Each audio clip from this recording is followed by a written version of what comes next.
What is up, boyos? It is Water Buffalo Man here, back for more Dragon Ball Z Dokkan battle.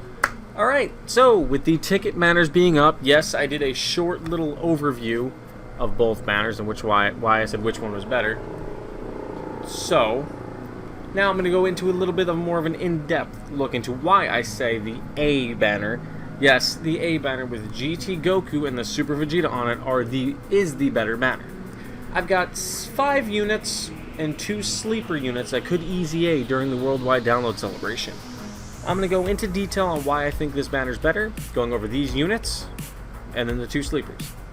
The first unit on this list clearly had to be the great Gohan, Tech Gohan, Ultimate Gohan. He's the Saviors or Hybrid Saiyan's Key 3, 130 HP, and attack and defense of 170. He greatly raises attack and defense. It causes immense damage to enemy, which is just ridiculous at this day that is still a super attack that he can stack to that point. His passive is attack and defense of 140, key plus 1 at the start of his turn up to 3 turns. Guards all attacks guaranteed. Okay. Links are pretty good. He's got All in the Family and Cold Judgment, 2 really good defensive links in general, which is awesome. He fits on a lot of really good categories. Hybrid Saiyans, Goku's Family, which Goku's Family just got that 180 buff, so that's a really good category. Siblings Bond, Saviors, and Trusted Will, Powerful Comeback, and maybe the new category that Superhero Gohan might have. You never know. And when he transforms into Ultimate Gohan, he's even better, which, mind you, you could stack up like 10 turns worth of this, stacking attack and defense, then transform, and get an additional 18%. Oh, not to mention that when he gets hit, and then his guard activates, he gains 40% attack. Just thought I'd point that out. But I'll go back to this now. He greatly raises attack for 1 turn, causes immense damage with a medium chance of stunning on a super attack. Mind you, this is after all he's stacked, however many times you've let him. He guards all attacks guaranteed, plus an additional attack of 58% on top of the 158% when guard is activated for the rest of the battle. He gets that additional 58%. Attacks are effective against all types when facing only one enemy, whose HP is 58% or more, or when there's a Majin Buu Saga category enemy. His links remain relatively the same. There's a few changes, I think. Let me see. Yeah, he loses Revival and gets Shocking Speed instead, which is a good key link. Categories definitely stay the same, and at 100% he's got some really good stats, and especially after you stack defense up a bunch, this unit is still in one of the top 10 of the game. As much as most people like to hate on this unit, because the Gohan stands love it so much and say he's the best unit in the game, I can't deny he's a really good unit. He's one of the key reasons. He's probably my #1 reason why you need to summon on this banner. Number 2 is Turless, the one I just did a showcase for probably today. As of recording this video, I don't know if it'll be up today, but the Turless showcase at 100% link level 10, this man is a complete monster post Easy A. We're not talking pre-Easy A, we're talking post Easy A. Pre-Easy A, he's average. He's alright. He's a movie boss is 170, key 3, 100% to attack and defense, and HP. Alright. The second part of that's not too great. But the 170 to movie bosses is ridiculously good. He raises attack and defense for 1 turn, causes immense damage with high chance of stunning. This unit, in my showcase and in like attempts I've seen, he's been hitting almost 10 million on a just a super attack. That's with 160% to attack and defense. Link level 10, all of his links active, I've had him hit about 10 million. Granted, there was a support on rotation, but looking at the unit just as a fact that you could pull this guy and then already Easy A him, because you know the Easy A will be available, he gives 160 to stats himself, on top of the 170 if you run him as his leader. Dependent, you also got to think, not to keep bouncing around. The new leader skill we could get from the cooler, he could fit on a 200% team with that cooler. And then you're giving that cooler 40% attack and defense and all allies key 3 when you're running him beside that cooler. Just to point out the obvious when you're facing a superclass enemy. Not to toot his horn or anything any more than make him sound even better. He lowers superclass enemies' attack by 20%, which isn't great, but it's a thing. It helps in Super Battle Road a little bit.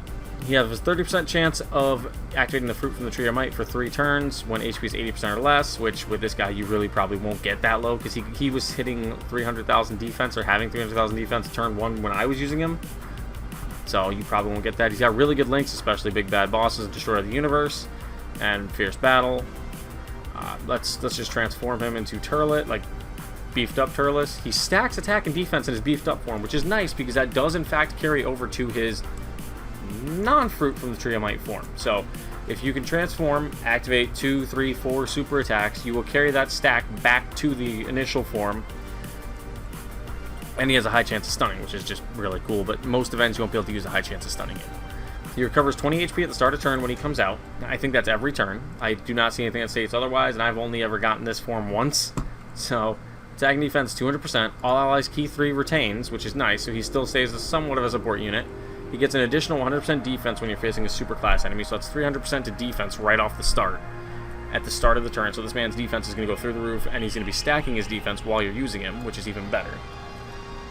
He lowers superclass enemies' defense by 80%, which is great for Super Battle Road, because you can in fact lower defenses in Super Battle Road. His attacks are effective against all types if your HP is over 80% though, which, if you're getting the transformation, you won't be over 80%, but then once you heal the 20% back, you should be, so he should be effective against all types anyway. He fits on a lot of really good categories: movie bosses, terrifying conquerors, space traveling warriors, pure Saiyans, and planetary destruction. His stats are really good at 100%. Excuse me. And I think they're a lot. I don't know where the Easy Aid stats are on here. I cannot find them. But his Easy Aid stats are a lot higher than this. You're looking at like 19,000 for these two, 19, 18, somewhere in that range, and then like 15,000 defense here. He's really good when he's E8. He's the number 2 reason why I say this banner is better.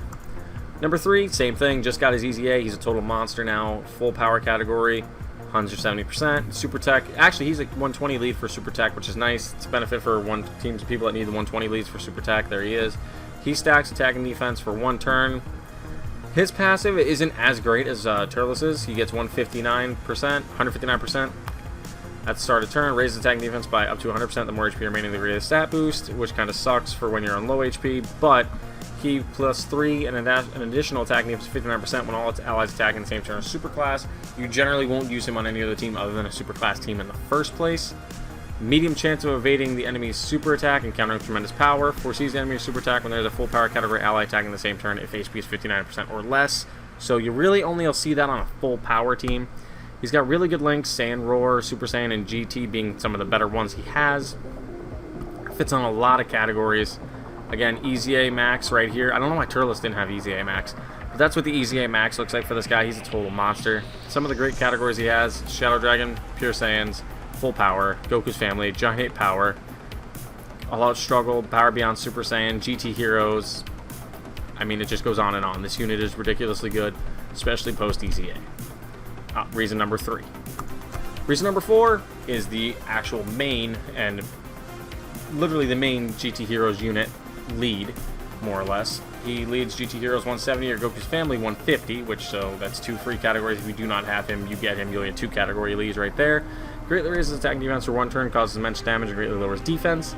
Attack 180%, defense 120. Randomly change the key spheres of a certain type to rainbow key spheres plus an additional attack of 20%, performing a super attack per key sphere obtained, plus an additional defense of 50% per GT Heroes ally, excluding self attacking in the same turn.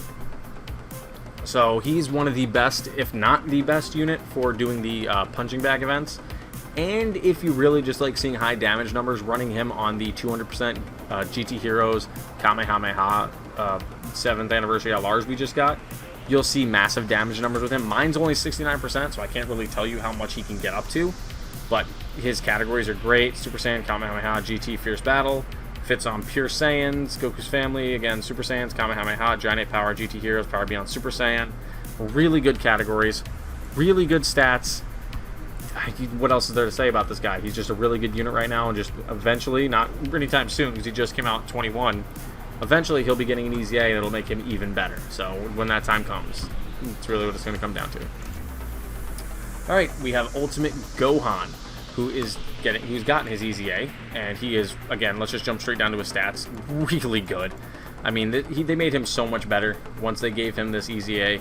They took him from being meh to really good, like ridiculously good. He's the Hybrid Saiyans Key 3 170 lead, so there's a 170 lead for Hybrid Saiyans for anybody that needs one. Greatly raises defense on his super attack for one turn, and he greatly raises attack infinitely.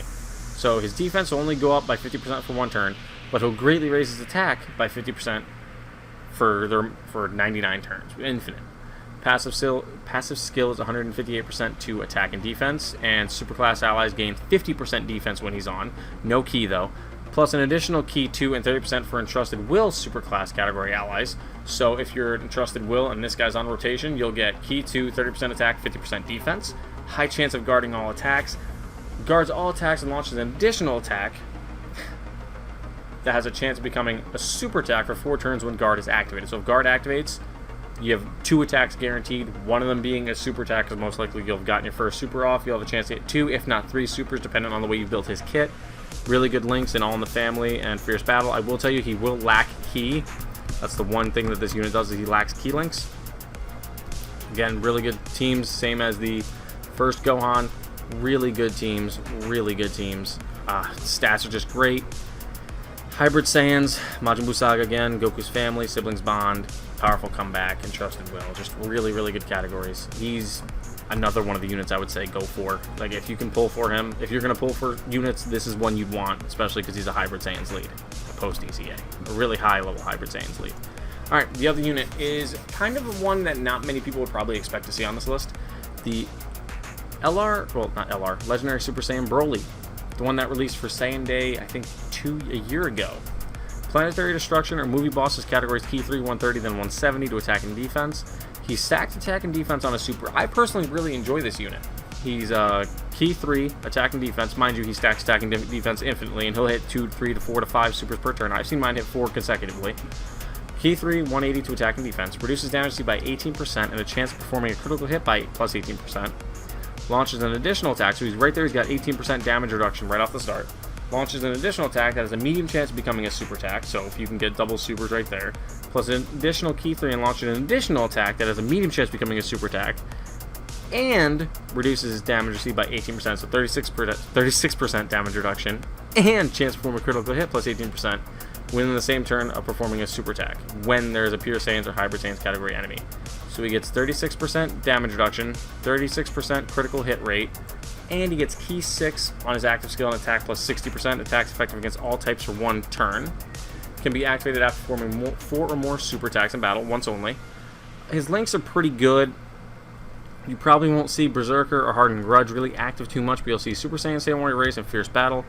Really good categories in movie bosses: Planetary Destruction, Target Goku, Pure Saiyans, Exploding Rage, and Full Power. And, I mean, you won't run him in Power beyond Super Saiyan, really, but you can run him on Full Power and Exploding Rage or Pure Saiyans. You'll probably run him mostly under Turless on movie bosses, though, but he's another one of those really good units that you could possibly get, and that could lead you a decent category if you don't happen to get the Turless and want to run a Friends. Alright, my 2 sleeper units on this are mainly because of the chances they might get an easy A.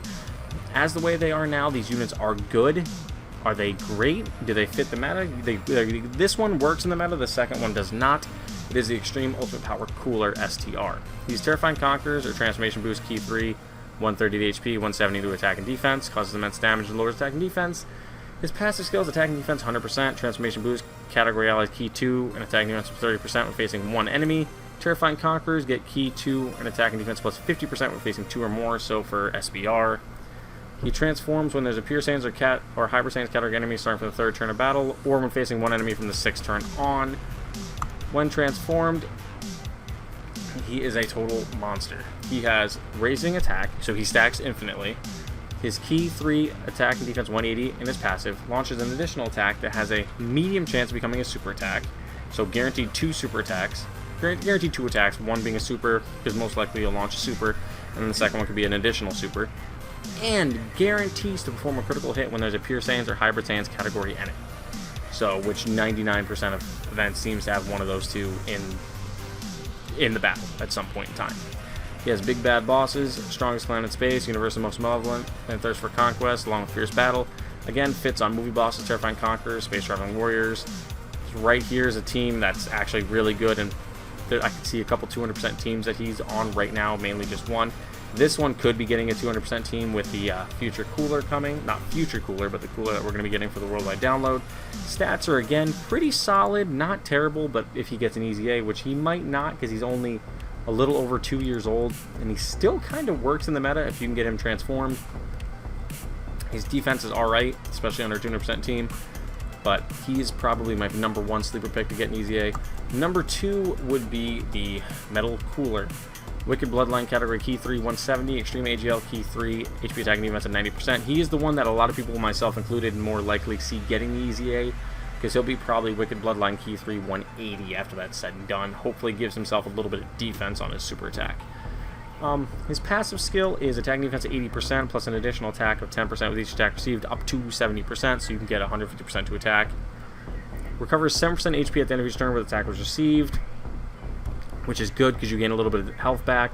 He has Big Bad Bosses, Strongest Clan in Space, Thirst for Conquest, Fierce Battle. You're probably not going to see Auto Regeneration and Transform activate much. He fits on some decent categories in Resurrected Warriors and Giant form, but you'll mainly use him in movie bosses, Terrifying Conquerors, Target Goku, or Wicked Bloodline. I mean, he transforms. He has a giant transformation, which really doesn't do anything for me. That's the one part about this unit I really could care less for. But his stats are really decent. His defense is kind of high. It could be a little higher post. It's going to be higher post EZA when he does inevitably get one, which a lot of people are expecting this one to get one before the Strength Cooler, because he's a little bit older. He's about 3 years old, and you kind of really can't use him anymore other than just for his leader skill, because he can't take hits as well as you would like him to. He gets pretty much slapped around any point in time. So post EZA, if they give him one, he'll be a really good unit.